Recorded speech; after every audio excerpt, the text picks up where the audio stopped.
Lavender kay Aster na parang nakukuha na niya ang loob ni Iris.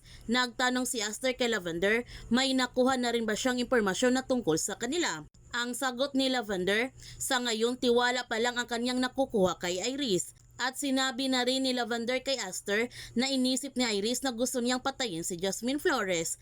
Alam niya na kaya itong gawin ni Iris pero hindi siya natatakot. Pinayuhan ni Aster si Lavender na mag-iingat siya nito. Pero ang mahalaga ngayon ni Lavender na madali siyang makakalapit sa kanyang anak. Nalaman naman ni Sandro na magkakilala si Aster Fields at mga Buenavides dahil naging kliyente niya ang mag-ama. Sa pag-imbestiga ni Sandro sa kotse ni Lavender ay kaparehong trade pattern sa kanyang kotse at mga marka ng gulong na nakita nila sa site kung saan kinaladkad si Max. At ang ipinagtataka nila Sandro at Pascual kung bakit hindi nagpo-post si Lavender sa kanyang social media na tungkol sa kanyang sarili at pati nga ang kanyang litrato ay wala. Kaya ngayon, malaking palaisipan kay Sandro kung sino ba talaga si Lavender Fields, kung bakit masyado itong private na pagkatao. Habang si Lavender, sobra siyang masaya nung binigyan siya ng drawing ni Angel dahil ito ang kanuunang regalo na tanggap niya mula sa kanyang anak. Gayon pa man, ipinakita ni Myrtle kay GP ang video kung saan tinutukan sila ng baril ni Max. Sinabihan ni GP si Myrtle na i-delete niya ito pero ayaw ni Myrtle. Ang sabi ni GP na dapat ipakita na niya ito sa mga pulis pero ayaw ni Myrtle na madamay sa kaso ni Max. At napaisip si Myrtle kung sino ba talaga ang babarilin ni Max sa gabi na iyon. Gustong-gusto na ni GP na i-delete ni Myrtle ang video at baka may makakita pa nito. Ngunit ayaw ni Myrtle dahil reminder ito para sa kanya na iniligtas ni GP ang kanyang buhay. At bigla na lamang natulala si GP nung nakita niya si Mera.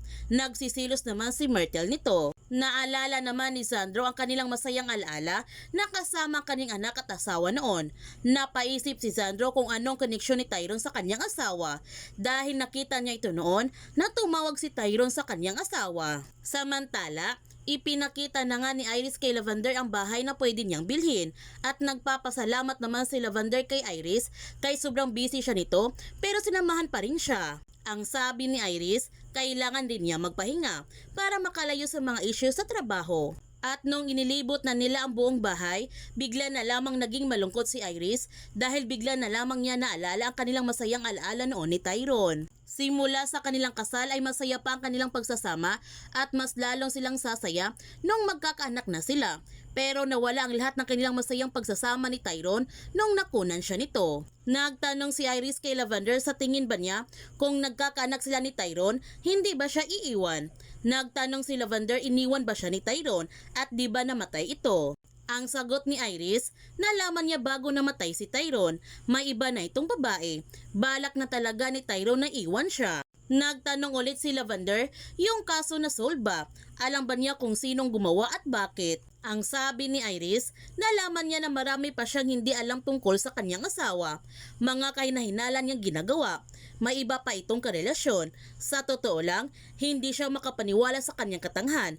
Ang dali niyang nagtiwala. Ang sabi din ni Lavender na siya rin madaling nagtiwala sa kanyang ex at hindi alam ni Iris na ang tinutukoy ni Lavender ay si Tyrone. Ngayon nagdududa na si Sandro sa katauhan ni Lavender, mabubuking na kaya siya nito.